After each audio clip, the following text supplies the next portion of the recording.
In today's video, I'm going to teach you how to create a shortcut of Google Drive.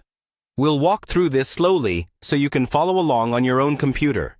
And by the end, you'll have a quick way to open Google Drive without having to go through your browser or search for it every time. First, open your preferred web browser and go to the Google Drive website. Make sure you're signed in to the Google account you use for your files.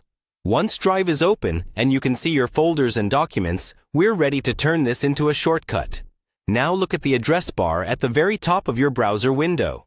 This is where you see the web address for Google Drive.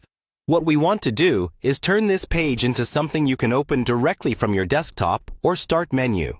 The exact process can look a little different depending on your browser, but the idea is the same. In most modern browsers, you'll find a menu in the top right corner, usually represented by 3 dots or 3 lines. Click that menu, then look for an option related to More Tools, Create Shortcut, or Save and Share. When you see an option that mentions creating a shortcut or adding the page to your apps, go ahead and select it. A small window will appear asking you to name the shortcut. This is the label you'll see on your desktop or in your apps list. By default, it will usually say Google Drive, and that's perfectly fine. But you can rename it to anything that makes sense to you, like My Drive or Work Drive. Once you've chosen a name, confirm by clicking the Create or Add button. Your browser will now create a shortcut that opens Google Drive directly.